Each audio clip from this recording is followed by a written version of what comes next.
estava conseguindo acessar, não. Bom, estamos ao ar, no ar. Boa tarde a todos e todas. É o primeiro seminário remoto do NEABI, do Campus Nilópolis, do IFRJ.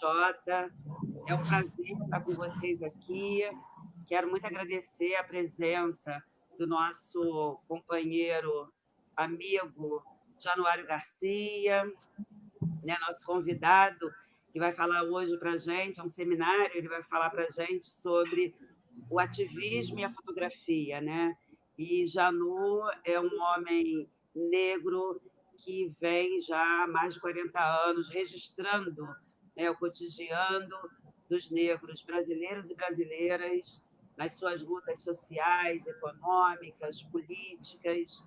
Então, Janu, é muito bom estar com você. Você pode se apresentar um pouco mais. Eu só fiz essa introdução, né? Tudo bem. E vamos, então... que bom, Rodrigo Lemos aqui, dando um oi para a gente. Obrigada.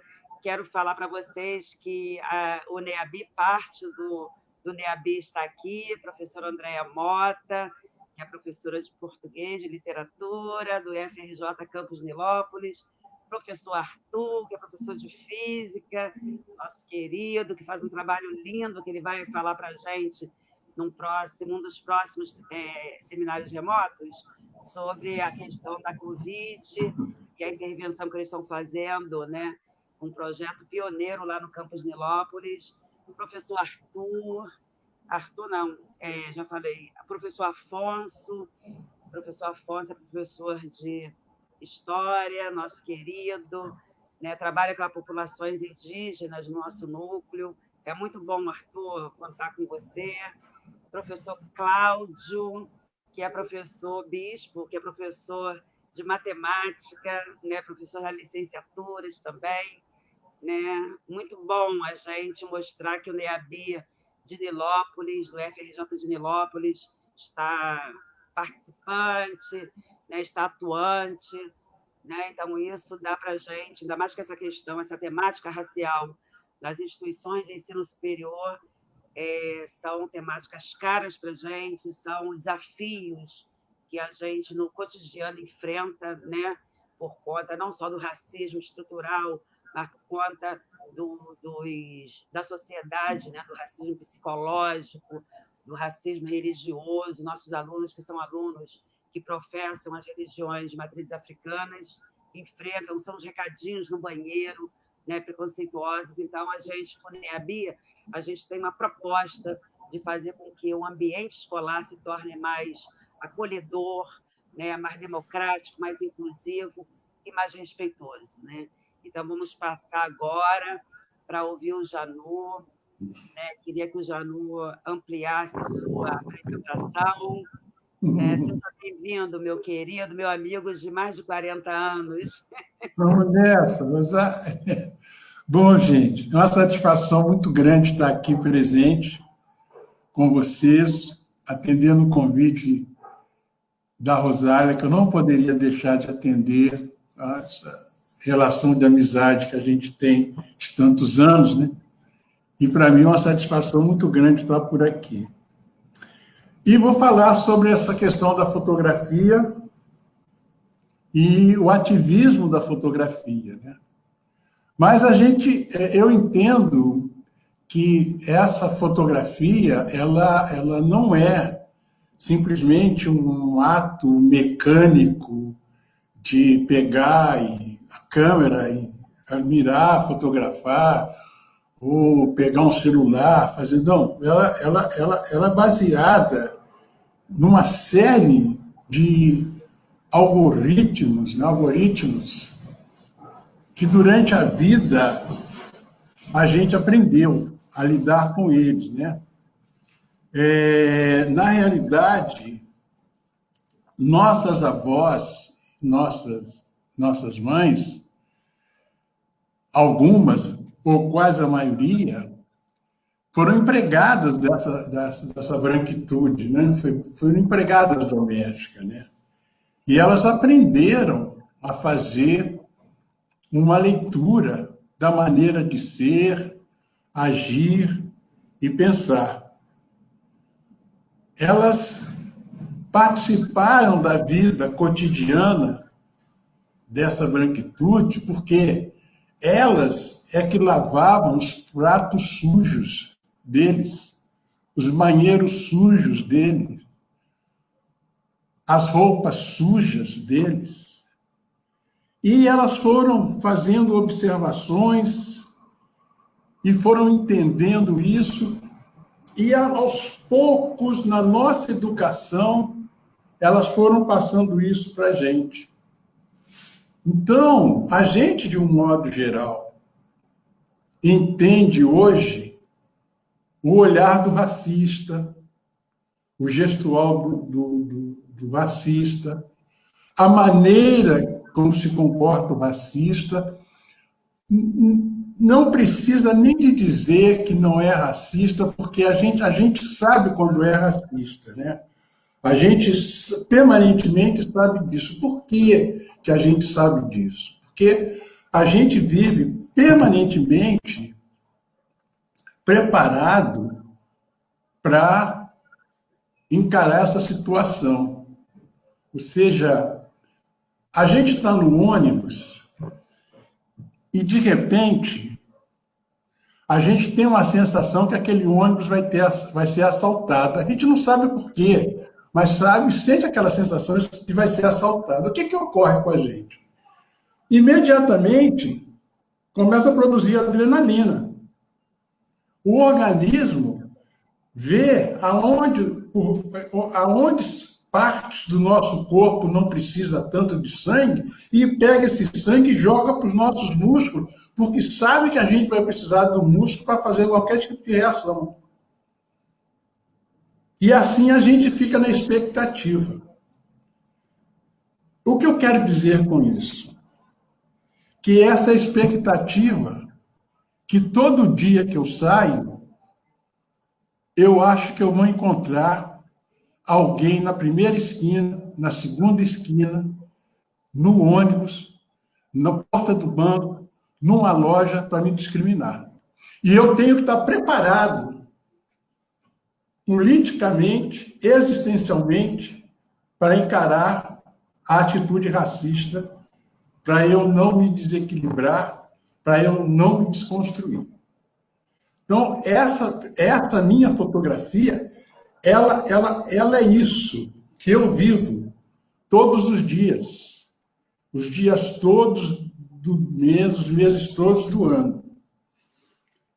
E quando eu comecei a participar do movimento negro, eu vi que era necessário construir uma memória visual do movimento negro.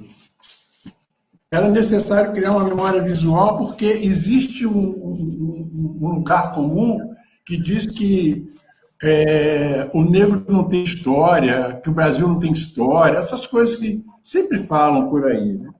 Então, eu resolvi fazer isso. Porque, na época, tinha, por exemplo, a Lélia, a Beatriz Nascimento, a Rosália, que está aqui com a gente, Paulo Roberto dos Santos, o Amaury Mendes, o Iedo Ferreira, o Gil, o Aderaldo Gil, a Zoilda, o próprio Joel Rufino, que pensavam o movimento negro ideologicamente e politicamente. Por um outro lado, tinha um lado que agia a questão do movimento negro dentro da política, como a Benedita da Silva, como o Joel Rufino, a Jurema Batista, né? O próprio Paulo Paim. E havia também um outro setor do movimento negro que trabalhava com a cultura, né? Baseado até naquela famosa frase do Amílcar Cabral, que dizia que o cultural é político e o político não é cultural. E aí a gente tinha a Vera do Aguibara Dudu, Vera Maria Mendes, no Aguibara Dudu.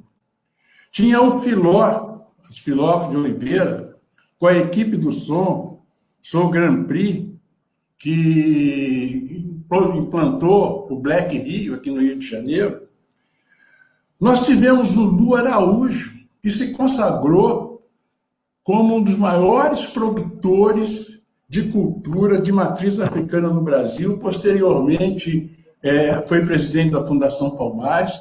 Zulu com João Jorge e mais outros elementos lá do Olodum, que internacionalizaram o Olodum. E também a grande apoteose dos blocos afro da Bahia, com Ilê, Malê de Balê e tantos outros. Eu vejo, na minha área de fotografia, eu optei, junto com um outro casal, que foi o Adalto Razador e a Vicky. A Vicky, os dois faziam a parte toda de vídeo e eu a de fotografia, still. Tanto é que esse acervo todo que o Adalto e Vicky fez, hoje está sendo todo vinculado pelo CUPNE, com o Filó, que o Filó está implementando isso. Então, a fotografia, para mim, ela teve um lugar... Eu decidi trabalhar com a fotografia, porque a fotografia ela tem uma posição muito importante no trabalho de transformação social. Ela já deu várias amostras disso, sobre essa questão, como a fotografia ela é importante na transformação social da sociedade mundial, diga-se de passagem. 2 exemplos muito importantes foi Minamata, uma cidade do Japão, nos anos 70, que morreram várias pessoas nasceram com problemas genéticos, e todo mundo achou, e aí criou-se que era uma pandemia, que nem agora, uma pandemia de Minamata, E foi um fotógrafo americano, Eugene Smith, que saiu e foi para lá para fotografar. E lá, fotografando, percorrendo, ele descobriu que era uma indústria de mercúrio que jogava todo o lixo de mercúrio dela nas águas. E, consequentemente, contaminavam os peixes. E as pessoas se alimentavam daqueles peixes. E ele mostrou isso fotograficamente, o que estava acontecendo. Isso foi uma repercussão mundial, que a empresa foi fechada, teve que indenizar toda a população, e foi um caso que ficou na história da fotografia.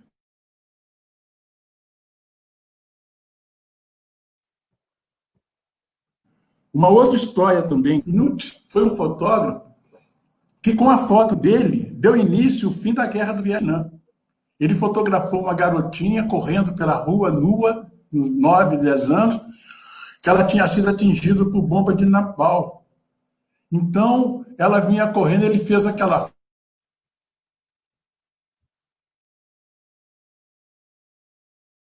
foto, foi impressionante. A partir daquela, começou, então, a mobilização para acabar a Guerra do Vietnã. Isso é o papel da fotografia.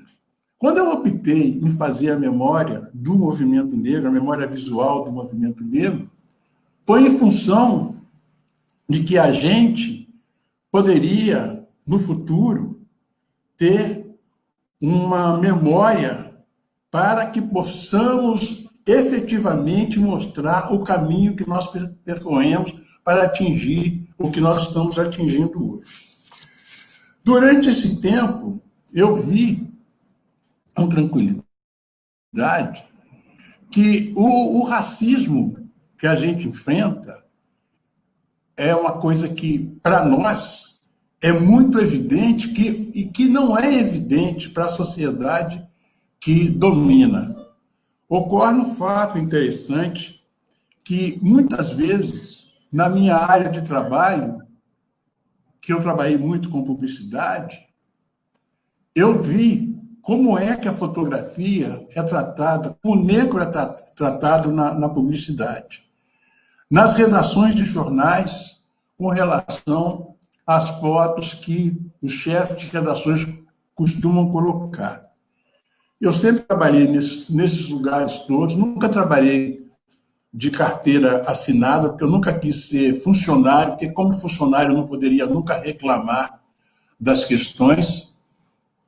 Então eu preferi sempre ser um colaborador, um freelancer, porque eu podia discutir de igual com as pessoas, porque, modéstia à parte, eu garantia a minha presença com a condição do meu trabalho, que era sempre um trabalho que eu mesmo considerava um trabalho de excelência, porque eu sempre quis fazer um trabalho de excelência.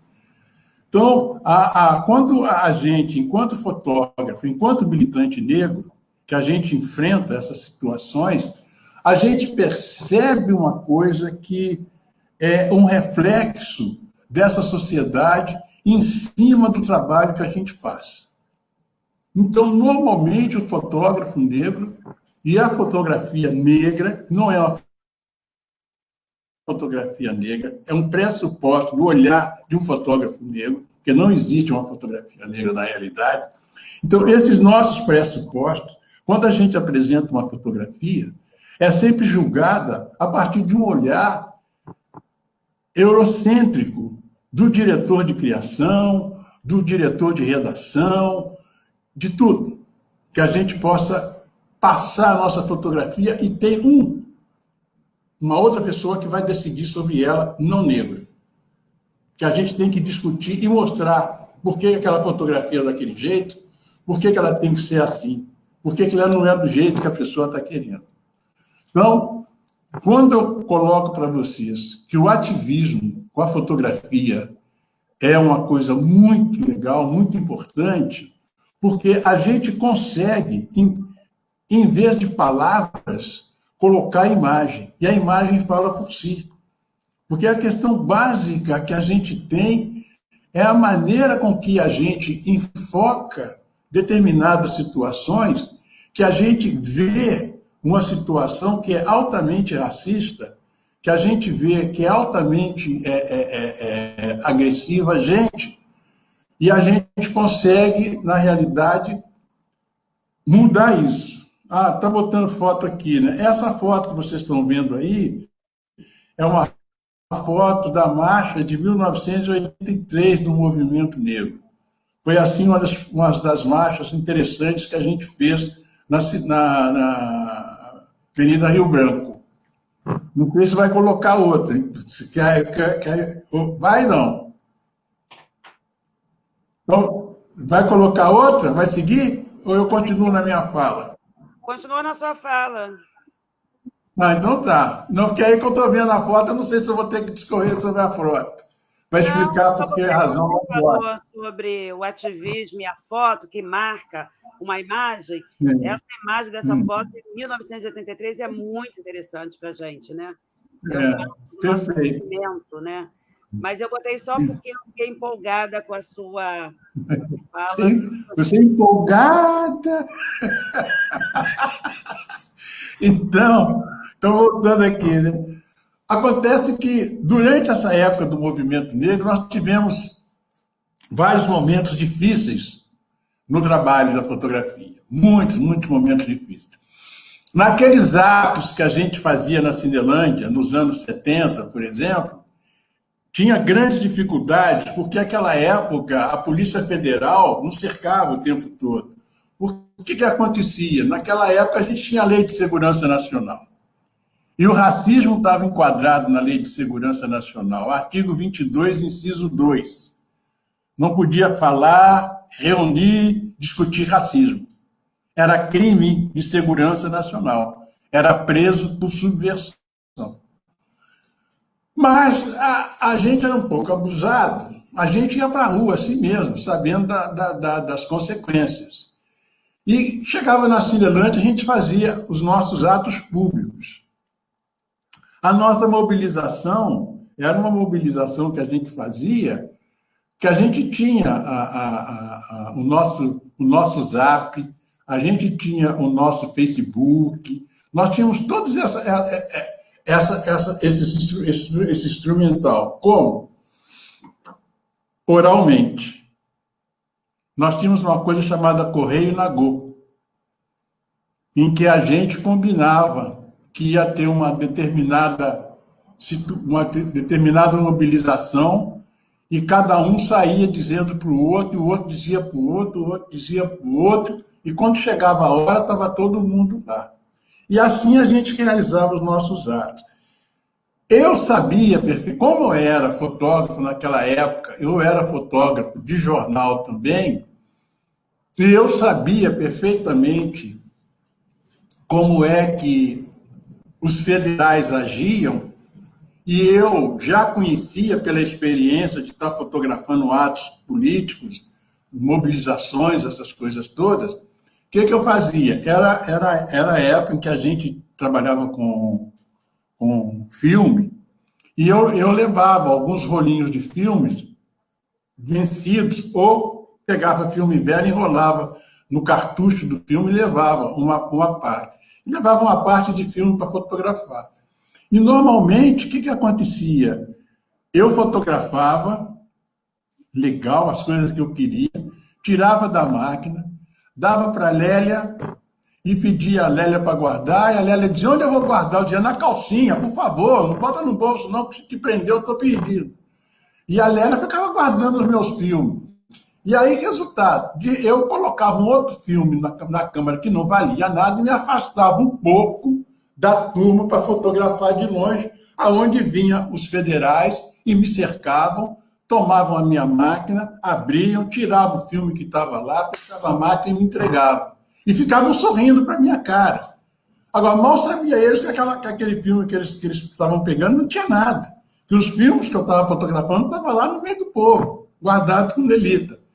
Então, as dificuldades que a gente tinha para poder trabalhar e a vontade de fazer a coisa que era mais importante, a vontade de fazer essa documentação é que nos levava cada dia mais a fotografar, a ir atrás das situações para que a gente pudesse construir essa memória que a gente tem hoje. A fotografia, ela é uma arma de transformação social, como eu disse. E nós, do movimento negro, sabemos disso perfeitamente. Nós sabemos perfeitamente que a situação que a gente vive hoje é uma situação que não é muito diferente do que nós já vivemos no passado, não. É só uma reprodução do que a gente já viveu. E o que a gente já viveu nos dá a possibilidade de encarar essa situação que a gente vive hoje com uma certa tranquilidade. Porque a gente já domina essa maneira de ser e agir, de pensar do que acontece com essa ultradireita.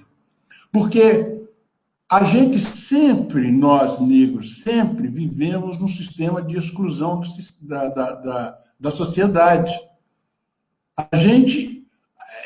A história da gente é antiga, sabe? Eu não gosto muito de ficar falando do passado, porque a gente fica olhando pelo retrovisor. O retrovisor é coisa que passou. Eu gosto de olhar pelo para-brisa. Eu quero olhar na frente, o que está vindo aí, o que eu posso resolver, como é que eu vou sair do que acontecer pela frente.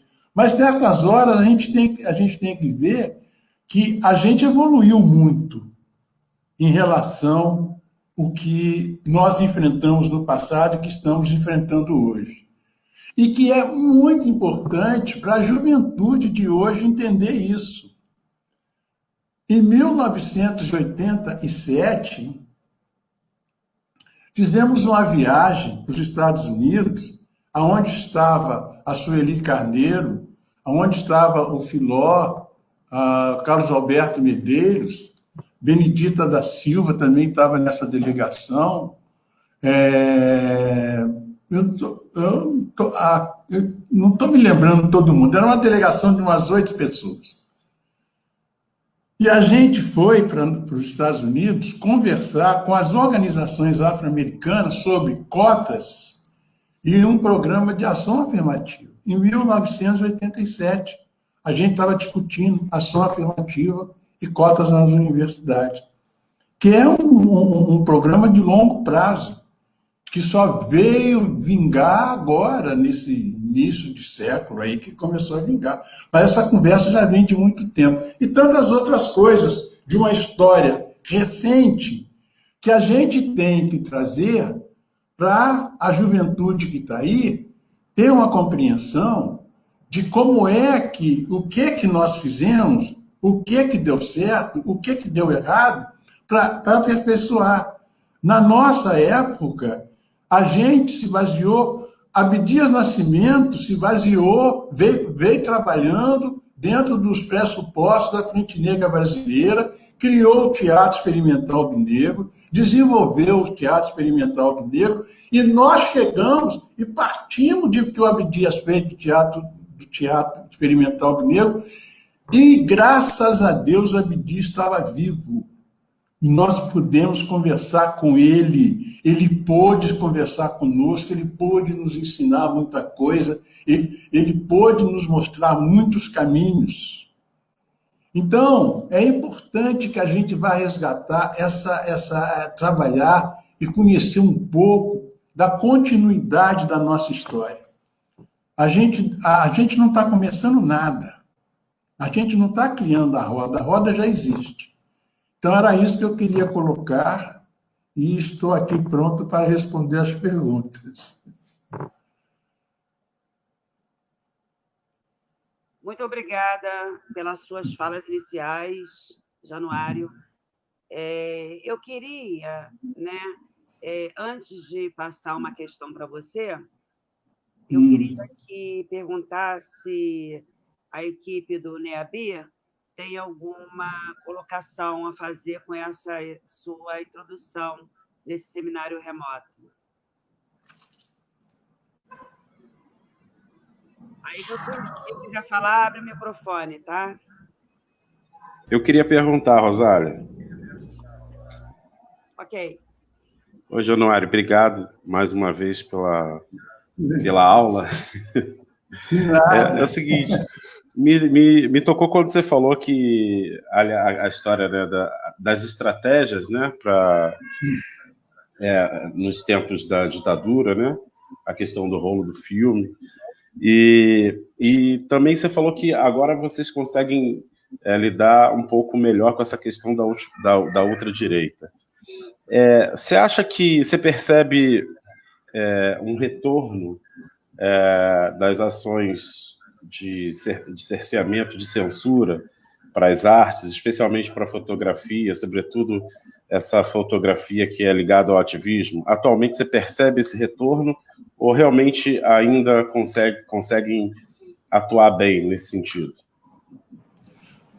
Não, eu acho que hoje, de um modo geral, a gente vive numa situação de democracia, sabe? Que a gente vive numa situação que não há uma censura, por enquanto, né? Por enquanto, não há censura em termos de cinema, de teatro, de literatura, sabe? Porque a gente tem que entender o seguinte: o Brasil, durante muitos anos, ele sempre foi, ele nunca foi governado por uma esquerda, totalmente. Ele sempre foi governado por uma centro-esquerda ou uma centro-direita. Pela primeira vez na história do Brasil, nós estamos sendo governados pela ultradireita. Então, é uma coisa que pegou a gente de calça curta, porque nunca imaginava isso, sabe? Você vê que quando o Lula assume, ele, para ter governabilidade, ele teve que fazer um acordo com a direita, com Antônio Carlos Magalhães, com Sarney, com todo mundo, sabe? Era uma centro-esquerda, sabe? E a mesma coisa foi na época do Fernando Henrique, que também teve que fazer acordo. Agora, o que chegou aí, que é o Bolsonaro, ele chegou estourando a boca do balão, é ultradireita. A gente nunca foi governado pela ultradireita, então, para a gente, tudo é novidade. Mas, por enquanto, até agora, não radicalizou a censura. A fotografia aparece aí, as revistas estão aí, os jornais estão publicando o que quer, a televisão está mostrando o que quer. Não há censura por enquanto. Agora, eu acho que a gente caminhou para chegar até aqui. Tanto é que a gente chega e pode fazer os nossos atos públicos, batendo de frente com o sistema de governo que está aí, discutir essa questão do racismo, discutir essa questão da violência contra o negro, essa questão do genocídio, que a gente está atravessando um genocídio, que é uma coisa que me perturba muito. Não são assassinatos que estão acontecendo com a juventude negra. Não é que insistem em dizer que é assassinato, mas não é assassinato que está acontecendo. O que está acontecendo é um genocídio. É um genocídio dessa geração nova que está chegando aí. E vou dizer mais, por que é genocídio? Porque daqui a 20 anos, 25 anos, a gente não vai ter uma juventude na comunidade negra. A gente vai ter velho ou criança, porque os pais dessa futura geração estão sendo assassinados hoje. Por isso que é genocídio, não são assassinatos. Então, a gente, quando você me faz essa pergunta, a gente tem consciência disso e pelo que o sistema que está aí, a gente tem condição de chegar na rua e gritar. Por enquanto, não houve censura no sistema. Então, a gente está caminhando. Não sei se eu respondi a você. Ok? Obrigado.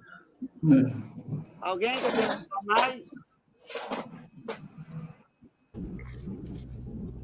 Boa tarde. Na verdade, não é uma pergunta, é mais um agradecimento pela sua participação, né, e desse nosso primeiro seminário remoto, mas também por todo o seu trabalho, por toda a sua história de preservação da nossa memória por meio da imagem, né? Então, é um agradecimento pelo trabalho que o senhor tem realizado e agradecer também a Rosália por ter pensado neste seminário e abrir, né, com uma pessoa tão importante para o nosso movimento. Então, é isso. Não é uma pergunta, é um agradecimento. Muito obrigada mesmo. Eu fico agradecido pelos elogios aí e pela... Eu fico até sem graça, porque, eu sei lá, a única coisa que eu fiz foi fotografar o movimento mesmo. Mais nada. Muito obrigado, hein? Não, é interessante, né? Você fala que a única coisa que você fez foi fotografar o movimento negro, né? Eu entrei no movimento negro com 19 anos, né? Bem menina, e uma coisa que me marcou muito, né, foi esse seu relato em 1980, né, lá no IPCN, Instituto de Pesquisa. O Januário foi presidente do IPCN, né, Instituto de Pesquisa e Cultura Negra. Negra. E Janu, numa reunião, falou que a Lélia Gonzalez tinha guardado o rolo de filme, né? Porque a geração atual não sabe que a gente tinha uma máquina fotográfica que botava filme, né? E que o filme às vezes encalhava ali dentro, que a gente perdia. Pô, às vezes a gente ia para um evento maravilhoso, aí quando a gente ia revelar, e aí o filme não conseguia, tinha tudo queimado, então era muito triste isso, a gente ficava acabada, arrasadas, né? E você falou dessa coisa da Lélia, né? Eu queria que você trouxesse um pouco de emoção, né? Que você citou muito en passant, né? Eu me lembro que naquela época isso era muito carregado de emoção, né? Quando você falava desse dia que tinha P2 infiltrado ali na Câmara de Vereadores, e aí você chegou para a Lélia desesperada, tirou o filme, e o cara pegou sua máquina. Eu queria que você revivesse um pouco isso com a gente, até para trocar, né, com essa geração nova que está aí, que acho que tudo começou agora com eles, né? Tudo está zerado, né? porque a fotografia ela possibilita mostrar que não tá começando agora, né? A gente passa exato. muito longe, né? Então, que depois tivesse uma emoção. Porque, na realidade, a gente viveu um momento histórico. A gente viveu um momento histórico na luta do movimento negro aqui no Brasil, né? Não só no Rio de Janeiro, né? Estava na Bahia, estava no Maranhão, estava no Rio Grande do Sul, com Oliveira Silveiro, na Bahia, com esse pessoal que eu falei. Estava lá com a Zélia Amador, a Nilma Bentes, lá em Belém do Pará, com o Carlão, no Maranhão. Então, a luta em São Paulo, com o Milton, Hamilton e outros mais, né? Então, a luta era uma luta nacional, a luta era nacional, a gente estava numa luta nacional. Mas o Rio de Janeiro, como sempre, ele foi a capital é uma ex-capital da República, e aqui tudo repercute, né? O que acontece aqui repercute, né? Eu estava hoje até escrevendo aqui algumas coisas e estava me lembrando da Bahia, né? Lembrando do meu amigo Zulu, quando eu estava listando o nome das pessoas, eu botei o nome do Zulu.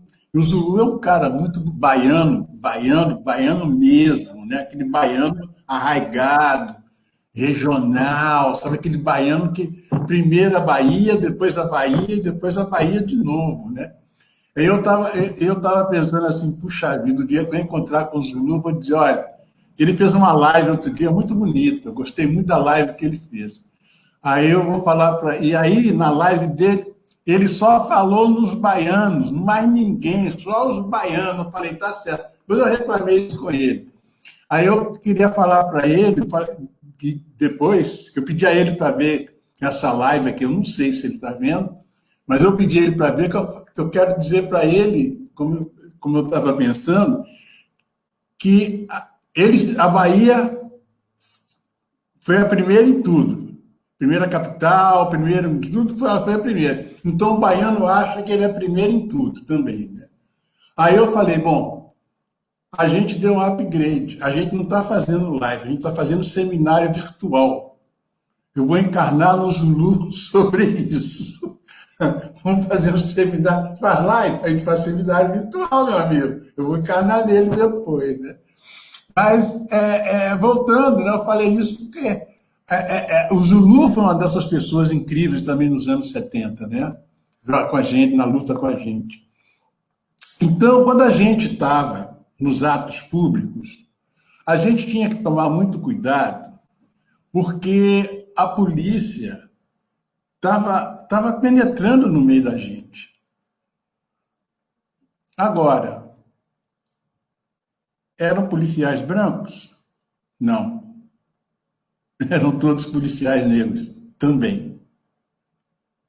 E estavam ali para apontar a gente. Se vocês pegarem o documento da verdade, como é que chama aquela comissão da verdade? E for na parte do movimento negro, está tudo escrito lá. Como é que eles agiam dentro do Instituto de Pesquisa das Culturas Negras, como é que eles acompanhavam a mim, a Amauri, a Iedo, a Filó, a Carlos Alberto Medeiros, está tudo lá escrito, que foram buscar, a Comissão da Verdade foi levantar esses dados. Então, a gente vivia um momento de tensão, muita tensão mesmo. E quando a gente estava no ato público, a gente tinha que tomar todos os cuidados possíveis para a gente não perder nada. Não perder um pedacinho de papel, que um pedacinho daquele de papel caísse no chão, a gente não pegasse, ninguém podia chegar lá, pegar aquele papel, ser um papel para amanhã prender alguém. Então, tudo a gente tinha que ter o maior cuidado, né? E essa questão de fotografar e entregar o filme era muito importante para a gente, porque era aquele momento único. Depois dali não ia existir mais isso. Ia passar e não ia acontecer. Então, a gente aventurava a fazer isso, arriscava a fazer isso, porque ali era parte da vida da gente. Eu vou dizer para vocês uma coisa. Movimento negro, ele é parte da razão do meu viver. Mas a fotografia é a razão do meu viver. Eu estava ali juntando essas duas coisas. Estava ali trabalhando com essas duas coisas, que eu achava que mais do que estar participando do ato, para mim era melhor estar perpetuando, em termos de imagem, aquele ato para a posteridade.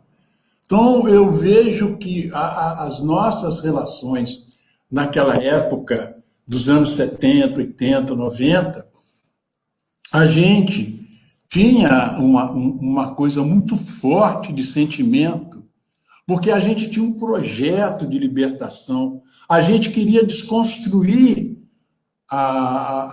uma coisa que sempre houve na sociedade brasileira, que é a democracia racial. A gente queria desconstruir isso. E a gente tinha um movimento negro. E as pessoas achavam, de um modo geral, que o movimento negro queria importar dos Estados Unidos a questão do racismo. Não, não era nada disso. E não é nada disso. O que acontece? O que é o movimento negro? O que é o racismo? Como é que a gente trabalha isso? A gente trabalha isso como uma ideologia de dominação. Uma ideologia de dominação social. O Estado brasileiro mantém os tentáculos dessa dominação. Nem todo branco é pobre, mas todo pobre, em sua maioria, é negro. Agora, quem precisa da saúde pública é o pobre, em sua maioria, é negro. Como é a saúde pública nesse país? O saneamento básico, a escola, o transporte, que tem que atender essa maioria preta.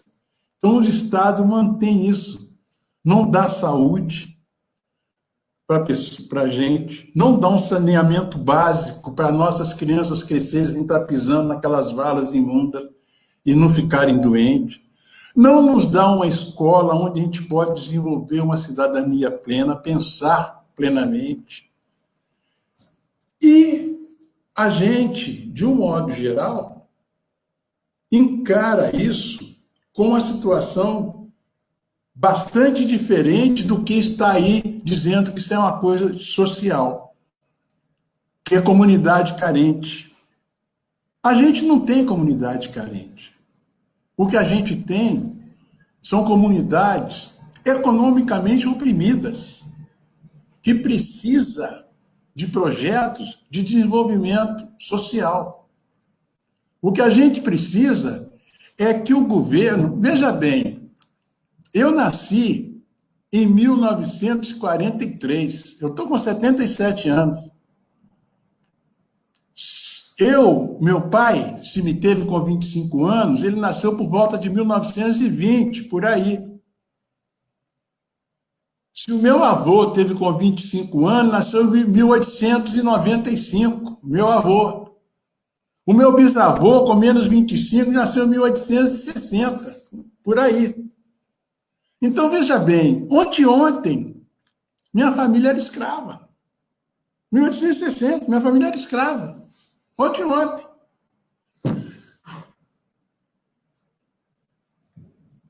Toda a fortuna dessas grandes famílias que estão hoje aqui, que mandam no Brasil, essas fortunas, os seus herdeiros que estão com a minha idade e que estão manipulando essas fortunas, que têm a minha idade, essa fortuna que está na mão dele foi construída com o trabalho escravo do meu bisavô e do meu avô. Nós criamos a riqueza do algodão e herdamos a miséria. Criamos a riqueza do ouro e herdamos a miséria. A riqueza do açúcar e herdamos a miséria. Hoje, nós estamos fazendo a riqueza da droga e herdando a miséria também.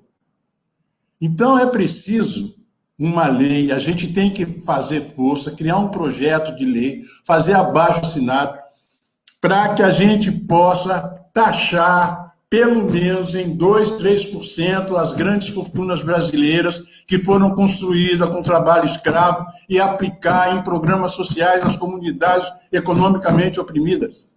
A gente tem que fazer isso, criar creches, criar saneamento básico, colocar médico de família, gabinete dentário dentro das comunidades, programa para a terceira idade dentro das comunidades, com a taxação das grandes fortunas brasileiras. Eu vejo assim. Desculpa a empolgação, Rosário.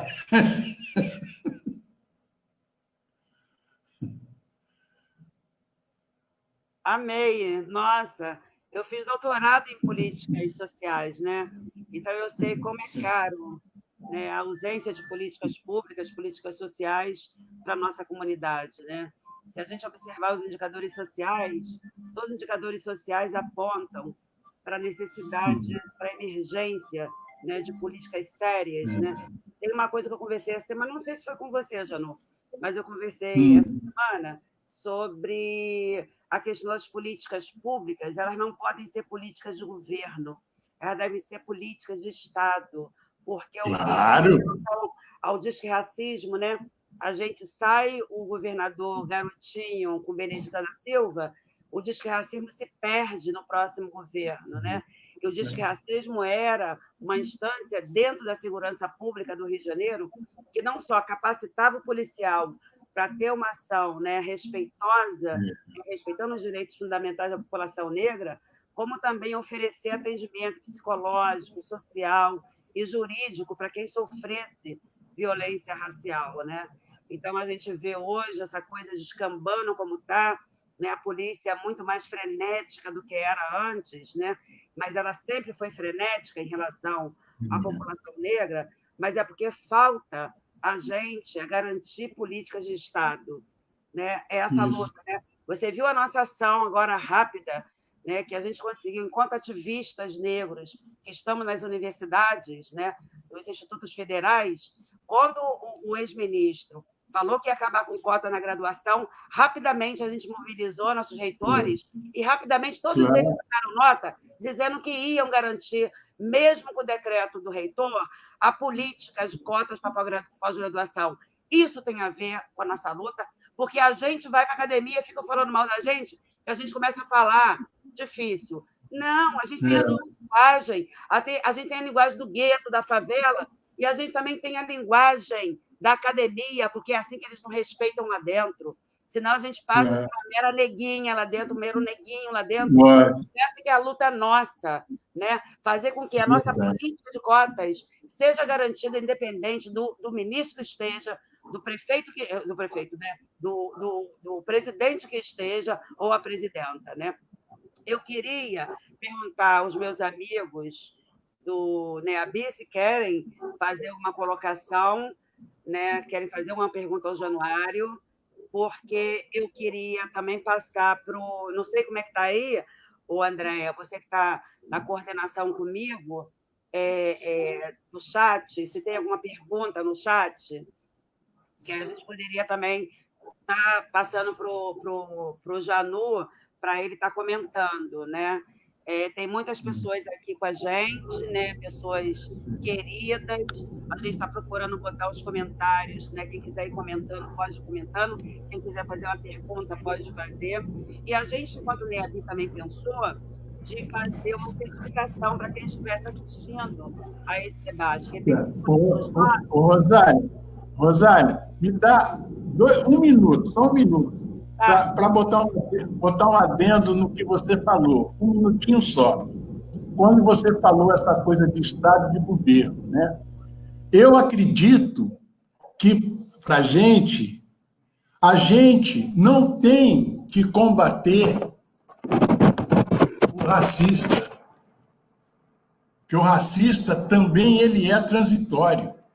A gente tem que começar a trabalhar para desconstruir a cultura do racismo, que ela é permanente.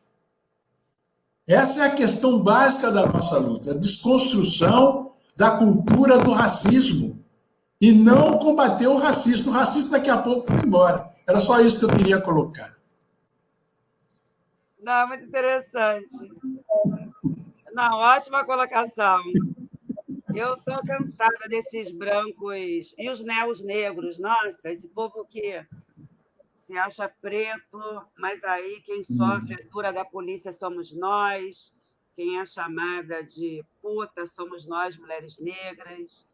Né? Mas eu acho que a gente tem que trabalhar uma cultura, é um grande desafio nosso, Janô, é trabalhar uma cultura de parceria, que a Lélia já falava lá em 1979, que é essa parceria com a comunidade branca, mas não numa parceria em que ela venha sugar, porque os brancos aqui no Brasil, eles têm mania de chegar junto da gente para poder chupar, ainda mais agora que a gente conseguiu pautar mundialmente apoio a projetos, né, voltados para o feminismo negro, voltado para as mulheres negras, tem sempre uma associação de brancos do nosso lado querendo se dar bem, né? Então, a gente tem que ver que o branco é importante na nossa luta, porém, essa luta tem que ser respeitando os espaços e o protagonismo da comunidade negra, né? Eu queria passar, eu não sei se Afonso quer fazer alguma colocação, ou se o Cláudio Bispo. Cláudio, você tá com a bola. Bem, boa tarde a todos. Agradecer aí as palavras, né, os relatos de Janu. E eu gostaria de perguntar o seguinte. Dias atrás, aí, a gente observou aquela imagem dos Estados Unidos de George Floyd sendo estrangulado, e essa imagem, essa filmagem, ela correu o mundo, deflagrou iniciou vários movimentos, várias ações, e praticamente ao mesmo tempo a gente observa aqui no nosso território, né, no Nordeste, uma criança sendo abandonada à própria sorte e despencando de um prédio, e uma criança em casa sendo assassinada dentro de casa no período de pandemia. Também vimos depois disso algumas imagens de abordagens policiais, algumas imagens aqui dentro do nosso próprio território. Por que eu estou tocando nesse ponto? Essas imagens e esses relatos, eles são bastante inquietantes. Mas a gente não vê aqui no país, entendeu? Isso aí não é uma novidade, né? Aconteceu em 2020, como você mesmo colocou, né? Um genocídio, uma matança direcionada, entendeu? Mas aqui dentro há uma certa letargia, uma certa acomodação em relação a isso. Entendeu? Queria que você dissesse para a gente como você vê essa questão nos tempos atuais, entendeu? Que a imagem não incomoda, choca, mas não provoca uma ação. Eu acho que não, né? Bom, tinha um ditado antigo que dizia o seguinte: o que acontece nos Estados Unidos é bom para o Brasil. Eu já dizia isso antigamente, né?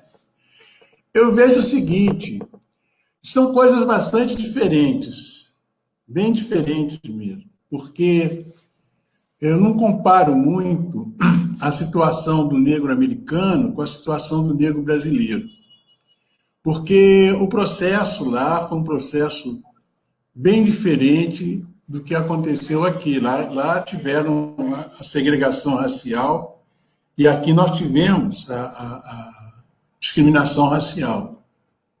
A escravidão nos Estados Unidos acabou numa guerra, né, entre o norte e o sul, né?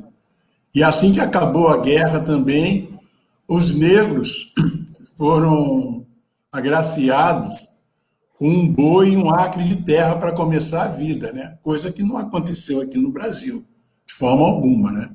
Acabou a escravidão, acabou. Então, quando uma imagem dessa acontece, que chama a atenção de todo mundo, e a mídia do Brasil trabalha isso para tentar mostrar a gente que lá é pior do que aqui. Olha como é que o policial trata o negro lá. Aí ela mostra, mas ela não é capaz de mostrar como o policial trata o negro aqui. Não é capaz. É uma coisa interessante que o Romão, velho Romão, grande amigo, grande militante, dizia o seguinte: o silêncio do racismo é ensurdecedor. O branco brasileiro, ele se cala. Ele não fala nada com relação ao racismo no Brasil. Mas o silêncio dele é um barulho tão grande, que ele não consegue ouvir, mas a gente consegue ouvir. A gente consegue ouvir essa coisa que o Romão dizia, é ensurdecedor o barulho do racismo.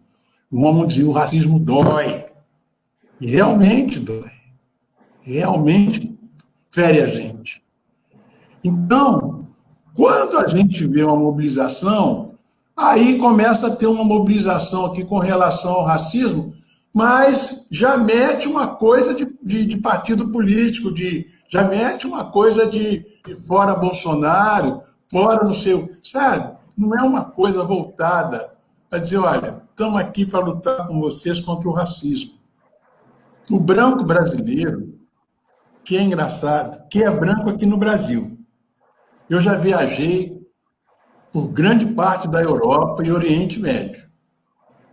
E o branco brasileiro não é branco fora do Brasil. Ele é latino, ele é mestiço. Não é considerado branco, é considerado um mestiço. Mas ele se coloca como branco aqui, porque a gente é preto. O que vai acontecer, né? A gente tem que aceitar isso. A gente tem a cor preta, a gente é negro. A cor nossa que é preta, a nossa etnia é negra. Então, o que acontece? Ele não é solidário. Alguns são, não são todos, né? Tem várias organizações, vários brancos que sentam com a gente, querem mudanças como a gente quer. Mas a grande maioria não está nem aí. Como também tem uma grande parte de negros que não quer nem saber da luta também, que não está nem aí para isso. Porque as pessoas acham até hoje que o movimento negro é uma coisa que quer mudar o Brasil, quer mudar as coisas. Não é. A gente sabe que a questão racial ela é histórica, política, ideológica e cultural. A gente sabe que a questão do racismo no Brasil está nessa ótica. E a gente sabe que isso é uma questão nacional. Não é uma questão do negro, não. Isso é uma questão nacional. O movimento negro foi a ferramenta que nós negros criamos para combater o racismo. Mas cabe aos outros setores da sociedade criarem as suas ferramentas para combater o racismo junto com a gente. Isso é que eu acho que tem que ser. Nós não somos nós que vamos resolver a questão do racismo no Brasil. Quem tem que resolver a questão do racismo no Brasil é toda a sociedade junta. É isso que tem que acontecer. Eu vejo grupos dizendo que eu sou africano, eu sou, cara, eu não gosto de tinta fraca, eu sou africano, eu sou isso, eu sou aquilo. Mas quando chegar na África com passaporte, é estrangeiro. Não é africano, é um estrangeiro. Eu vou contar um relato simples que aconteceu comigo. Eu fui fazer uma exposição no Togo, a convite da Embaixada Brasileira, num trabalho que eu fiz junto com o Júlio César, que chama Diásporas Africanas da América do Sul, uma ponte sobre o Atlântico. Eu fiz toda a parte de fotografia, o Júlio César Tavares fez toda a parte antropológica, e fizemos um livro. E isso também deu uma exposição. Eu fui mostrar essa exposição no Togo, porque já tínhamos mostrado essa exposição na Nigéria. E aí, foram os alunos da universidade ver a exposição, foi o reitor, todo mundo gostou. O rei do local foi na cidade de Anedjo, antiga capital do reino do Dahomey, e a antiga Anerô, e lá tem o rei lá, São Oitavo, também foi assistir a exposição, gostou, conversou, tudo mais. E, no dia seguinte, o embaixador me chamou e disse assim, olha, o reitor ontem, conversando comigo, me perguntou se eu poderia conversar com você para você fazer uma palestra lá na Universidade de Lomé, coisa e tal. Não, claro, não tem problema. Eu falo inglês, mas seria interessante alguém, eu falar em português, alguém traduzir para o francês. Não, nós temos tradutor. Então eu fui. E lá chegando, fui apresentado, e aí eu comecei a falar. E da maneira que eu comecei foi dizendo que eu estava muito feliz de estar ali, fazendo uma palestra, né, para aquela universidade na África. Eu, como afrodescendente brasileiro, para mim era um orgulho estar bem na África, conversando, estudava, e fui embora. Aí abri para as perguntas. Aí, quando eu abri para as perguntas, levantou um jovem que era o presidente do diretório da Universidade dos Estudantes, e me pediu licença se ele podia fazer uma correção na minha falação. Eu falei para o tradutor, claro que sim, claro que sim. Ele disse, olha, o senhor é um negro brasileiro, nós é que somos afrodescendentes. Há um equívoco aí na sua colocação. Aí, eu falei, não, em tese, tudo bem, mas eu vou explicar a você o porquê do afrodescendente.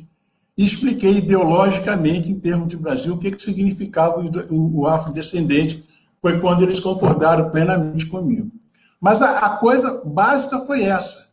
Eu chegar na África e dizer que eu sou um afrodescendente, quer dizer, não é afrodescendente coisa nenhuma, você é um negro brasileiro. Isso, a lição ficou clara para mim.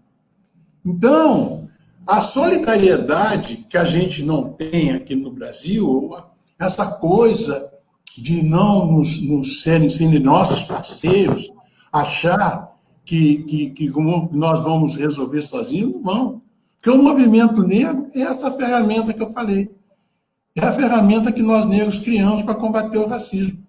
Agora, sabe, todo mundo tem que participar. Nós não conseguimos atingir a comunidade negra como um todo. A gente tem que atingir essa comunidade negra como um todo, mas a gente sabe que não vai atingir. Mas acontece que, quando eu comecei a trabalhar com a questão racial, lá nos idos de 70, o ditado era o seguinte, no Brasil não tem racismo porque o negro sabe onde é o lugar dele. Hoje ninguém mais fala isso. Ninguém tem coragem de falar isso. Por quê? A gente mudou tudo isso. Não sei se eu respondi você, amigo. Respondeu sim. Beleza. Eu respondendo pelo Cláudio. A Rosane Romão, né, irmã do nosso saudoso Romão, Que legal. aqui com a gente, e ela coloca uma questão muito importante, né? Ela fala que o relato histórico é importantíssimo para você, Jano. E seria bom você fazer a lembrança de ativistas de luta já ancestres. Aí eu vou colocar uma foto aqui, que é uma foto que vai te iluminar para você comentar isso, né? Esses botões aqui, realmente, é essa foto, né? Da marcha da farsa da abolição, né? Que você comentou sobre a questão da diferença da abolição nos Estados Unidos e da abolição aqui no Brasil, né? Então, essa tem o Januário Garcia, o Prudente, o Wilson Prudente, né, o SOS Racismo lá, na década de E Sandrão, logo aqui à direita. Sandrão está aqui, né? Sandrão. Então, é bom esse resgate para atender a solicitação da nossa companheira Rosane. Não, porque o negócio, o Romão, para essa juventude que não está aí, precisa conhecer a obra de Romão. O Romão, eu fui presidente do Instituto de Pesquisa das Culturas Negras, e na minha diretoria, nós sentamos o Romão, o Prudente está aqui, como é que ela chama? A mãe da Michele, esqueci o nome, Regina Coelho, quem era mais? Hélio Rosalvo, Júlio César Tavares, quem mais? Pedrina de Deus, Lália, não, era uma equipe. E a gente sentou para discutir a criação do SOS Racismo, e que ficou sob a responsabilidade de Romão, Prudente e a Regina, sendo que o Romão era o executivo do programa. Ele é que era o coordenador geral do programa. Então, a história do Romão, com o IPCN, com o movimento negro, é uma história magnífica. E do próprio Prudente também. O Prudente foi uma pessoa também muito importante, né? Nós tivemos no movimento negro figuras assim importantes, né? Como já disse alguns aqui, né? E essas personalidades foram personalidades que realmente alavancaram a nossa luta. Hoje a gente são pessoas que morreram lutando contra o racismo. Ai, meu Deus do céu. O que aconteceu aqui? Está te ouvindo. Fechou, acabou. Não estou vendo imagem nenhuma. Mas vamos lá. A gente está te vendo. Eu não estou vendo imagem nenhuma. Não, a câmera está acesa, tá vendo? Mas aqui no computador não estou vendo imagem nenhuma. Mas então são figuras, né, na realidade, que alavancaram o movimento negro, que morreram lutando pelo movimento negro. Lélia, Beatriz Nascimento, o Ivo, sabe? Joel Rufino dos Santos, o doutor Sebastião, lá de Manguinhos, sabe? São figuras assim que realmente a gente tinha que fazer um grande movimento para resgatar a memória dessas pessoas, fazer um livro colocando a foto deles, a história deles, porque é muito importante a história dessas pessoas. As pessoas são importantes na nossa luta, no nosso dia a dia. A Rosane está com toda a razão. Concordo com ela em número, gênero e grau. Vai lá, não estou vendo nada, estou na cega, hein? Você está bonito. Caraca, não sei o que aconteceu aqui, cara. Subiu a imagem. Estranho, algum problema aí. Não, aqui está dizendo, sua câmera está sendo usada por outro aplicativo. Feche esse aplicativo e tente. Eu não sei como é que fecha isso aqui. Não mexe, não. Deixa aí. Que não mexer, não, vamos embora. Espera aí, deixa eu ver meu celular. Meu celular está ligado aqui. Não, mas não tem nada nele, não. Mas vamos lá, continua. Olha só, eu vou passar uma foto aqui e eu queria que você comentasse para a gente ir já caminhando para o encerramento. Tá? Tá, me diga qual é que eu não estou vendo. Eu vou botar na tela e vou descrever, tá bom? Tá, diga qual é. É aquela foto que tem aquela senhora andando. Tá, na marcha de 88. Isso. Que ela está andando em frente à polícia, né? Isso. Essa foto aí, eu acho ela assim, o retrato da marcha de 88. O temor que a gente teve em 88 em sair para a nossa marcha da farsa da abolição.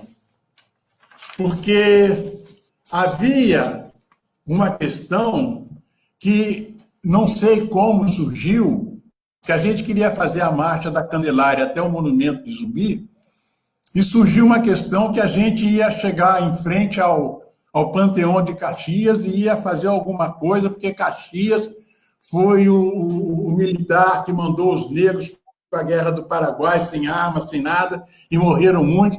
Então, o primeiro exército, então, não sei, o serviço de informação dos caras, né? Pode ser que a gente tenha discutido certas coisas dentro das nossas reuniões, aquelas reuniões malucas, a gente viajava para tudo quanto era maionese, né?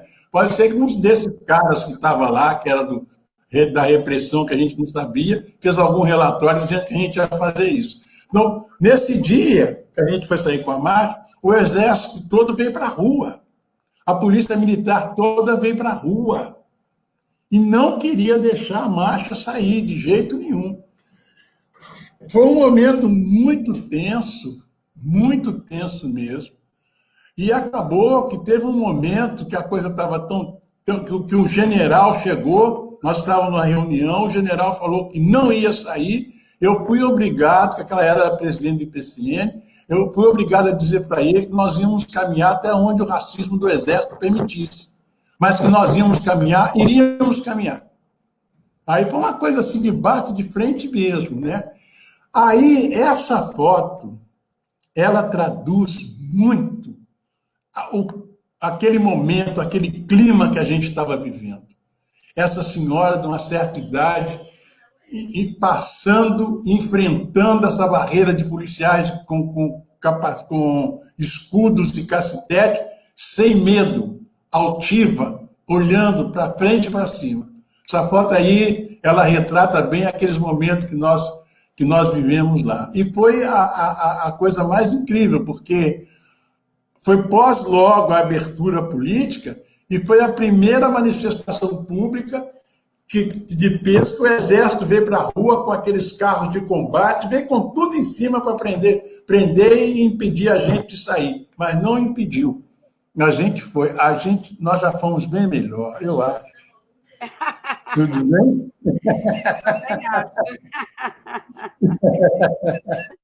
Eu vou botar uma outra, tá? Tá. Não estou vendo nada, estou cego. É interessante nesse negócio, eu tenho a sensação, né, que a gente tinha mais dificuldade, a gente era mais duro, né, tinha menos dinheiro, e a gente tem um poder de criatividade, um poder de alianças, né, de cumplicidade. Nossa, que era assim, uma coisa incrível, né? Eu tinha certeza que a gente ia transformar o mundo, a sociedade, né?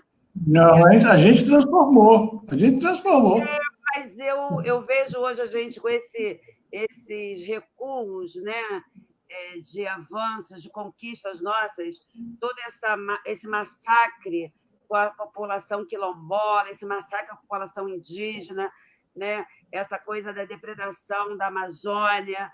Então, assim, lutas que a gente teve tão acirradas, e essa geração vai ter que reaprender a lutar como nós lutamos. Porque se essa geração não lutar como nós lutamos... É isso. Acontece que tem uma diferença, Rosário. Isso tudo sempre aconteceu e era escondido. Não se falava. Não se escrevia. Por isso que a gente foi batendo de frente com essa questão do racismo na sociedade brasileira e fazendo a sociedade brasileira entender que é uma sociedade racista, excludente, misógina, sabe? E que fomos nessa. O que aconteceu? Aconteceu que o Fernando Henrique teve que fazer um seminário sobre ação afirmativa e racismo dentro do Alvorada. A gente foi para dentro do Alvorada discutir racismo, coisa que nunca tinha acontecido na história do Brasil. Quando a gente entra dentro do Alvorada para discutir racismo, está claro que o Brasil é um país racista e que tem que mudar. A gente conseguiu muitas aberturas, a gente conseguiu ver muita coisa. Agora, o que acontece é que a gente teve muitos mecanismos de governo. E mecanismos de governo são transitórios. A gente tem que ter, como você disse anteriormente, a gente tem que ter mecanismo de Estado. E é isso que eu sempre briguei, é isso que eu sempre falei. Falei com Edmilson Valentim, falei com Jurema Batista, falei com Edson Santos, falei com Benedita da Silva, não falei com o Paim, porque eu nunca tive acesso ao Paim. Vocês têm que fazer leis para inserir o negro dentro do Estado. Não insira dentro de governo, os governos são passageiros. É isso que a gente precisa. A gente só pode fazer alguma coisa contra o Estado se a gente tiver lei. Cumpra-se a lei. Se não tiver lei, a gente não pode fazer nada. Então, é isso que a minha briga sempre foi essa.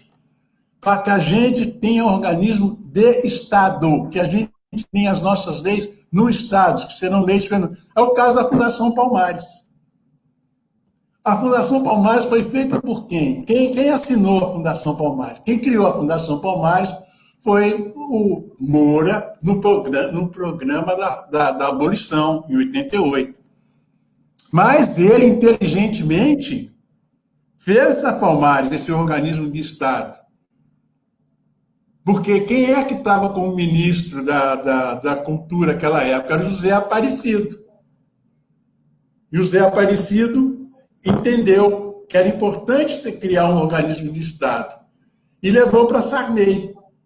O Sarney aceitou e mandou para o Congresso. O Congresso foi e votou. E depois voltou para o Sarney sancionar. Então, a Palmares, o Fernando Henrique quis acabar com ela, não conseguiu. O Collor tentou acabar com ela, não conseguiu. Recentemente, não conseguiu, porque é um organismo de Estado, é um organismo permanente que a gente tem. A gente precisa de ter outros e outras leis para a gente continuar essa nossa caminhada. Porque eu vou dizer para você, não dá mais. Nós somos efetivamente agora, como a gente sempre dizia, mas a gente não tinha os indicadores. Hoje, a gente tem os indicadores do IBGE, que diz que são 50 e alguma coisa por cento da população, 54% por aí. Hoje a gente sabe que nós somos isso. Então a gente tem que avançar na sociedade brasileira. Não dá mais para a publicidade nos ignorar, não pode mais para a televisão nos ignorar, não dá mais.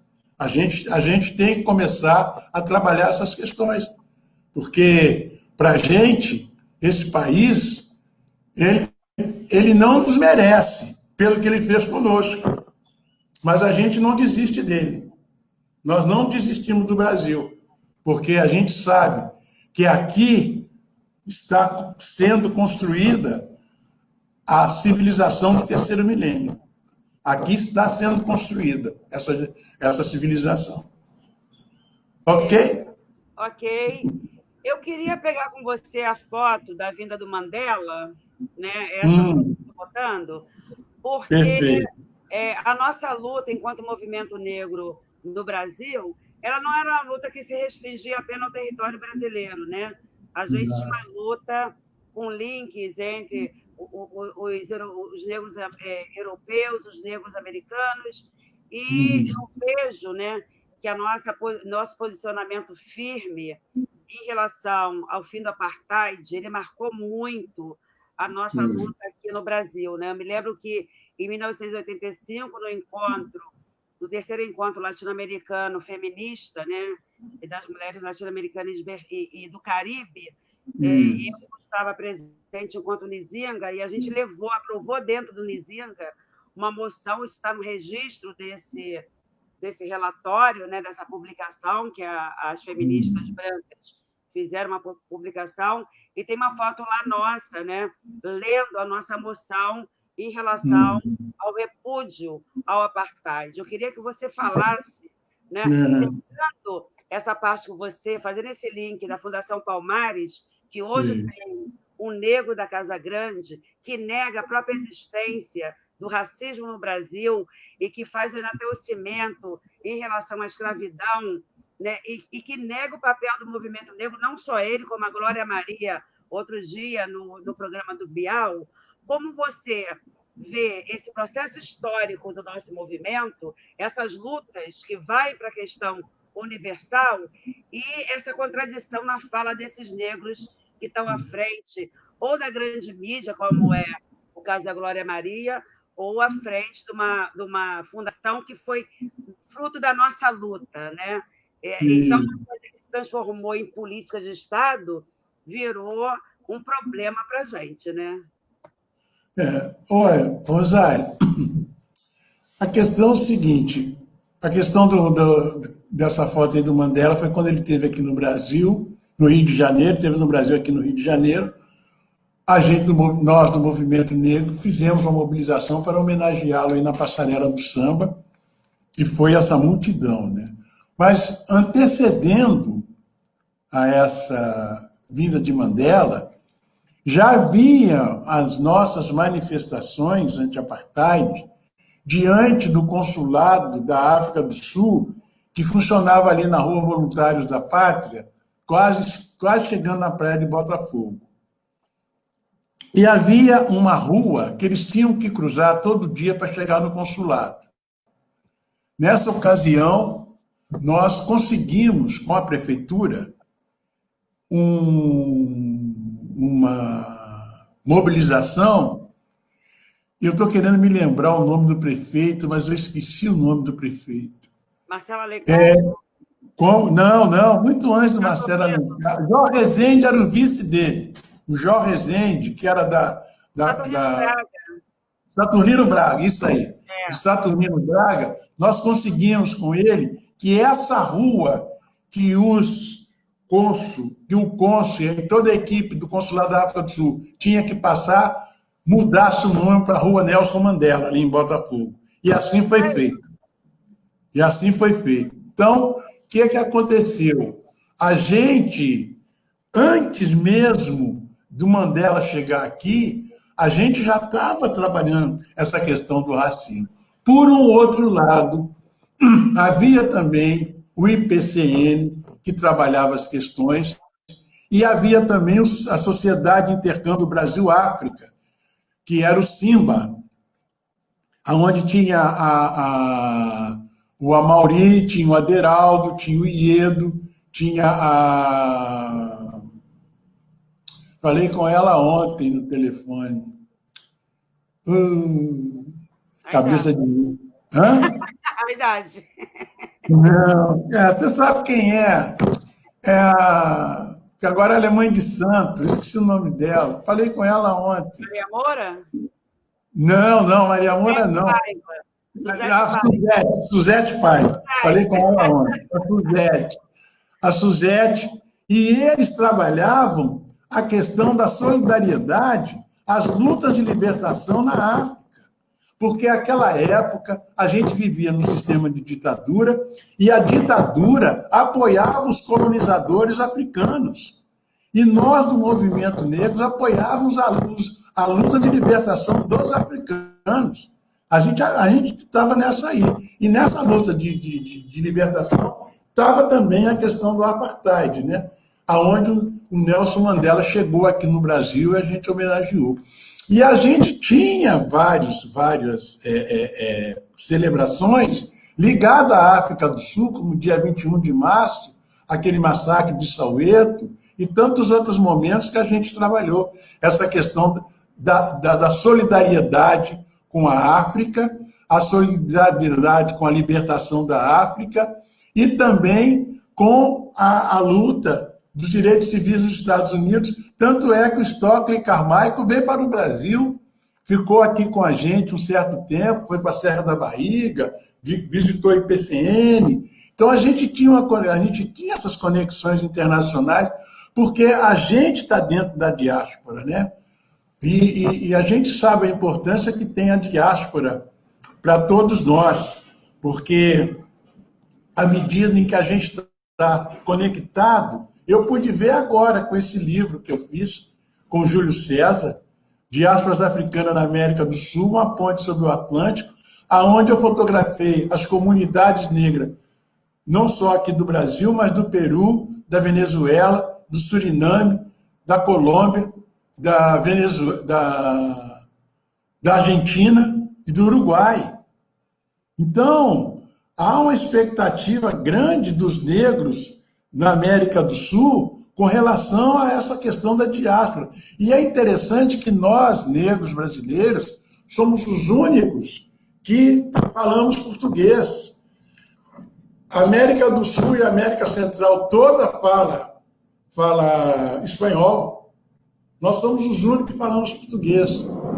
A colonização foi espanhola, a nossa colonização foi portuguesa, né? Então, eu vejo que a solidariedade que a gente tem, que tem com a gente também é muito grande. E a gente sempre teve. Essa luta contra o apartheid, não foi à toa que o Mandela veio ao Brasil.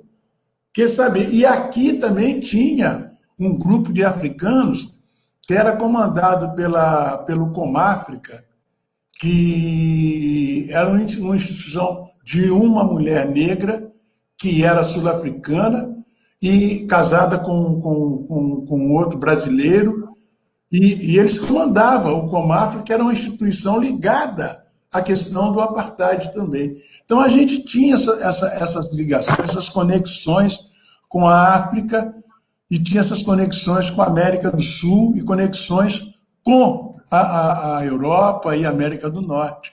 Foi muito importante. Essa foto, quando você vê essa multidão de gente que está aí, não foi à toa. Foi fruto dessa mobilização.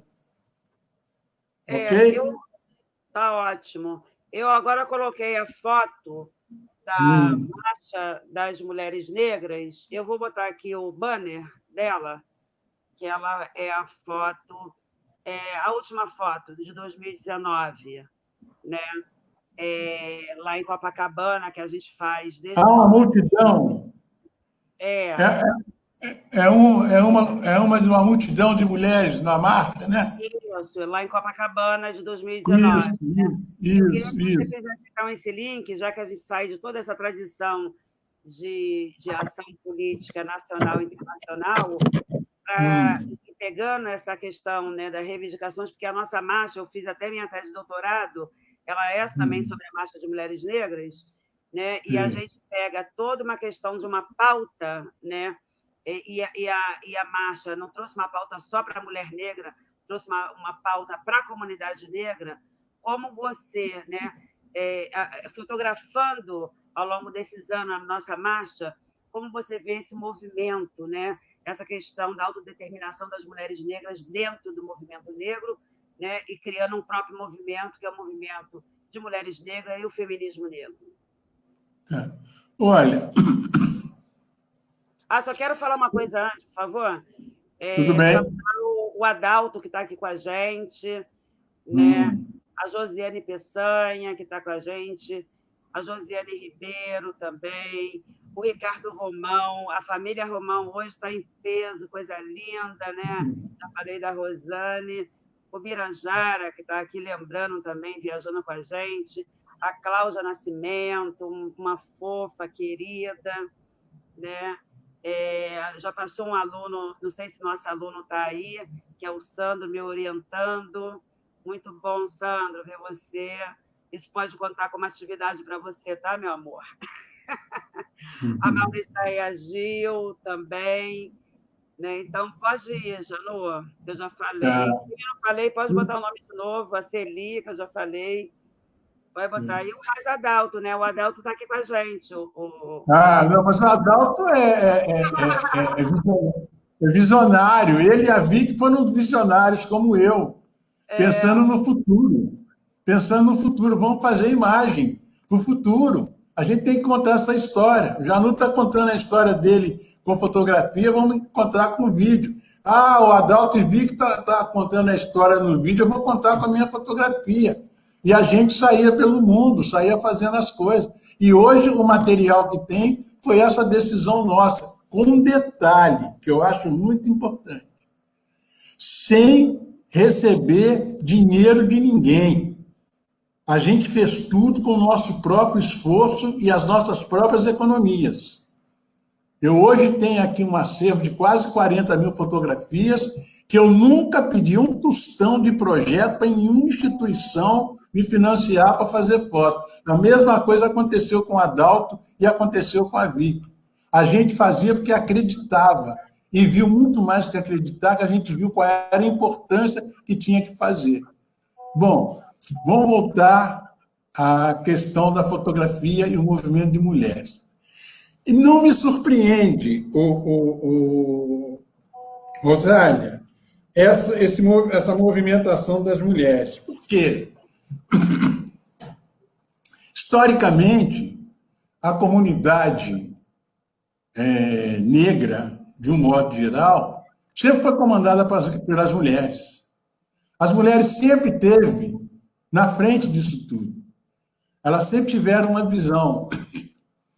E acontece que nós, os homens negros, nunca conseguimos perceber isso, porque a gente nunca atentou para essa coisa aí, né? Eu, por exemplo, só depois que eu casei com a Ana, é que eu me atentei para essa questão da mulher, que até então, para mim, era normal, vivia a vida normal. E como é que isso aconteceu? Isso aconteceu que nós estávamos casados e chegava sábado e domingo, a gente tinha que cuidar da casa, né? Porque todos dois trabalhavam. Uma semana eu cuidava da casa, ela cuidava da cozinha, na outra era o contrário, e a coisa levava. Um dia eu estou cuidando da casa e liga para mim um companheiro nosso do Movimento Negro para discutir uma reunião que ia ter na segunda-feira no IPCN. Eu comecei a conversar e disse para ele que eu não podia continuar com a conversa, depois eu ligaria para ele, que eu estava lá ajudando a Ana a arrumar, cuidar da casa, porque tinha uma opção de coisa na casa para fazer, e a gente só tinha sábado e domingo para cuidar. Mas quando eu acabasse, eu ligava para ele. A Ana ouviu eu falar isso. E ela deu um tempo, chegou na sala e perguntou para mim quem estava ligando. Eu disse quem era. E por que você não falou com ele? Não, porque eu estou aqui ajudando você a fazer as coisas, eu não vou parar para ficar batendo papo no telefone. Ela deu 2 passos em direção à cozinha, virou-se para mim e disse, quando você me diz que está ajudando, é porque você pressupõe que isso é obrigação minha, né? Aí, o que eu ia dizer? Batom na cueca. O que eu ia dizer? Nada. Não, é que, bem, não, peraí, não tem, sabe? Então, a partir disso, eu comecei a ver a minha relação com relação à mulher. E comecei, então, a ter um entendimento bem melhor e ter uma compreensão bem melhor, sabe? Porque eu vi as mulheres da minha família, sabe? Das minhas irmãs, da minha mãe.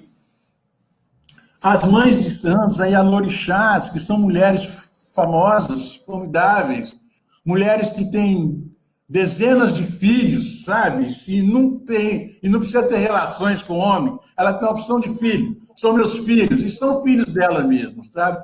O poder da tia Ciata, tia Babuína, e de tantas outras grandes mulheres da nossa história, sabe? Carolina de Jesus, Lélia Gonzalez, Beatriz Nascimento, sabe? Tantas mulheres que habitam esse nosso universo negro, né? Que a gente reverencia, sabe? Então não me surpreende hoje. Tanto é que no livro que eu fiz, 25 anos do movimento negro, tem lá o feminismo negro, escrito por Sueli Carneiro. Tinha que entrar essa questão da mulher negra no livro, que eu acho muito importante, sabe? Então eu vejo que o protagonismo da mulher negra não é de agora, é histórico, é cultural, já vem lá de trás. Você vê o caso da tia Ciata, por exemplo, cara. Naquela época, a tia Ciata já mandava, tia Albertina já mandava, sabe? Mãe Senhora na Bahia já mandava.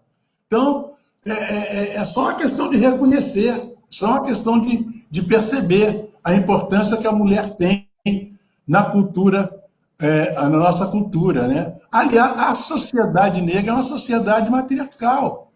Ela não é patriarcal, ela é uma sociedade matriarcal. Na época da escravidão, as mulheres que trabalhavam na casa grande, elas comandavam tudo também, sabe? Aí é preciso ver essa participação da mulher, não a participação da mulher, a participação do homem dentro da construção civilizatória da cultura brasileira de matriz africana, que foi sempre comandada pela mulher. Eu não tenho a menor dúvida, sabe? Que a mulher é o personagem-chave da preservação da nossa cultura e da nossa maneira de ser, agir e pensar. Não sei se respondeu. Muito bem, respondeu, claro. Maravilha. Eu também queria registrar aqui a presença, já desde cedo, da nossa querida Nilma Bentes, lá de Belém do Pará, nossa querida, né? Uma Grande Bentes. Não é? Bentes escreveu um artigo para o meu livro também. Está lá, 25 anos do movimento negro, tem um artigo dela. Maravilhosa, né? E a Zélia Amador também, né? Não podemos esquecer. Zélia Amador, poxa.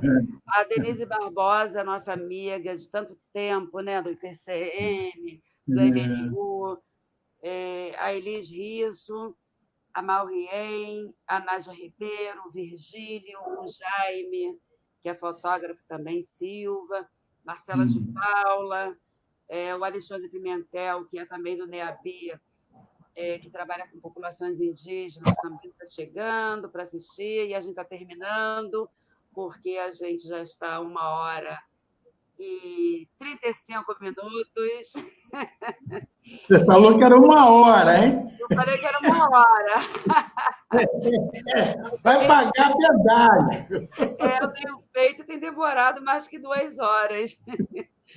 Mas, assim, Janu, eu não sei se o Afonso quer falar alguma coisa, se é a Andréia, o Cláudio, mas eu gostaria de me despedindo de você. Eu estava recebendo umas fotos da Rosane Romão, mas eu não tive. Se eu sair da tela do Facebook, eu vou ter que baixar e vai dar meio complicação aqui na minha engenharia, né? Eu não sou assim, né? Mas na próxima a gente pode fazer. Rosane, vamos fazer uma das memórias das mulheres negras, da sua participação, das nossas participações no movimento negro, né? Como se dava essa tensão, né? Que a gente também tinha tensão, né? Aquela coisa de mandar a gente arrumar a mesa, arrumar o lugar para fazer a reunião, e a gente queria pegar o microfone. E pegamos. Mas, assim, já não é um prazer, foi um prazer enorme, né, estar com você. Todo meu. Tu sabe que você mora no meu coração, né? A gente se tem um sentido de irmandade, eu sinto muito forte o sentido de irmandade com você. Eu sempre falo que você é meu irmão, né? Eu não falo isso para todo mundo. Algumas pessoas são irmãos e irmãs, né? Engraçado. Eu digo para todo mundo que você é minha paixão. Que bonitinho. Ai, que Mas então, vou passar aí. O NEABI está muito feliz por ter feito esse seminário hoje. A gente, o próximo, a Andréia pode falar aí, porque já está vindo outro que a gente vai fazer depois das nossas férias, que a gente sabe que não vai tirar férias nada, que vai ter que preparar a aula remota, né, que é um desafio para a educação hoje, a gente enfrentando. Eu espero que vocês se cuidem, que vocês fiquem bem, que vocês não vão para os bares se aglomerarem, porque é um absurdo o que aconteceu ontem, né, nessa elite carioca do Leblon, né, e que a gente, de fato, possamos sair dessa mais fortes, né, e mais unidos. Um cuidando do outro mesmo, uma cuidando da outra mesmo, e todos nós cuidando da nossa comunidade, que a nossa comunidade é mais vulnerável nesse processo de pandemia da Covid-19. Então, eu vou passar a palavra para... A Andréia saiu, né? Para Arthur. A Andréia deve ter ido para alguma reunião, mas o próximo seminário remoto vai ser o seminário sobre literatura, e a professora Iris Venâncio, né, que é a dona da Nandiala, que é uma editora de negros, negro, ela vai estar com a gente e vai ser no final de julho, né? Depois a gente vai passar o convite para vocês. Então, Arthur, e por fim o Januário encerra, tá? Arthur, Cláudio, depois o Januário encerra. Maravilha. Não, a gente já está terminando, então, rapidamente, só para agradecer mesmo. Foi uma aula, né? Uma aula, mas eu vou considerar, assim, que foi o início, porque logo que isso tudo passar, a gente queria que você fosse dar a segunda parte desse seminário presencialmente lá em Nilópolis, né? Não sei se você já esteve lá no IFRJ. Já acho que já, sim. Então, eu lembrei. Então, pronto. Então, mas o nosso muito obrigado pelo seminário e por tudo que você tem feito esse tempo todo. Tá legal. Obrigado.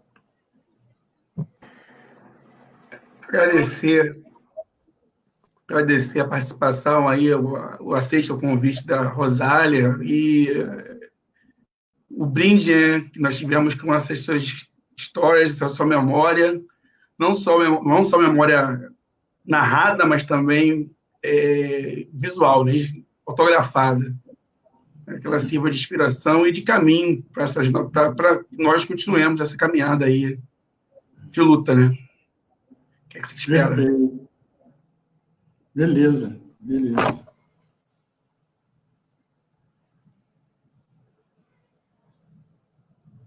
Pronto? Acabou? Alô? Eu estou falando e eu não tinha aberto meu microfone, mas eu estava registrando Eu sei que já tem trabalho. A participação da Marcela, Paula, né? Que bom, obrigada. O Neto está aí nesse processo, conversando, né, sobre a nossa temática. E com você agora, Janu, vai fechar com chave de ouro esse nosso seminário. Tá. Olha, eu vou falar umas palavras aqui que eu sempre gosto de falar para as pessoas, que é umas palavras do Martin Luther King, quando ele disse que os negros são humanos, não super-humanos. Como qualquer um, possui personalidades diversas, interesses financeiros e aspirações distintas. Há negros que jamais lutarão pela liberdade. Há outros que o procuram, com a luta, obter seus recursos. Todo povo e todo grupo merece ter a dignidade, o sonho e a realidade. Os golpes do martelo do racismo fatalmente vai corromper e perverter alguns. O fato de um povo ser oprimido não significa que todos os seus cidadãos sejam virtuosos e dignos. O importante é que a característica da maioria seja a honra e a decência. Por isso é que existem negros como esse que está na Fundação, dirigindo a Fundação Palmares. Os golpes do martelo do racismo fatalmente perverteu e o corrompeu. Mas o fato de nós sermos oprimidos não significa que todos nós somos virtuosos e dignos. Para a gente, o importante é que a característica seja a honra e a decência. Era isso que eu queria dizer. Ah, que lindo. Muito obrigada. A Andréia está aí. Andréia? Você está aparecendo na minha tela, amiga. Ai, meu Deus. Cadê a Andréia? Eu achei que tivesse ido embora. Fala aí, querida. Não, eu só peço desculpas porque houve uma queda na minha internet e eu acabei desaparecendo do nosso seminário, mas eu estou aqui. Né, só para Rosália, já no próximo dia 21, nós teremos a presença da Iris Venâncio, editora Nandiala, e mais uma vez agradecer a sua presença, Januário, por conta, né, isso não foi um seminário, isso foi uma aula E reforço também para convidar o convite que eu acho que foi o Arthur que falou, né? Quando nós pudermos, quando nós voltarmos à atividade presencial, você, por favor, vá ao nosso campus Nilópolis para falar com os nossos alunos, porque nós temos muitos alunos lá que precisam conhecer, precisam te ouvir. Eu acho que é uma referência que nós precisamos levar para os alunos. Tudo bem. E, Conte comigo. Obrigada. Então, gente, muito obrigada. Eu vou agora me botar aqui grandinha. Muito obrigada pela assistência, muito obrigada por partilhar esse momento conosco. Muito obrigada à equipe do NEAB. Eu acho que o NEAB de Nilópolis está dando um exemplo de como a gente pode ser criativo nesse momento de pandemia, nesse momento em que o trabalho remoto nos desafia. Né? Agradecer ao Afonso, ao Arthur, ao Cláudio, ao Alexandre, à professora Andréia, né? E vamos juntas e juntos, né, tentar levar ações concretas para, de fato, termos uma sociedade livre do racismo. Janu, foi um orgulho, um prazer enorme estar com você.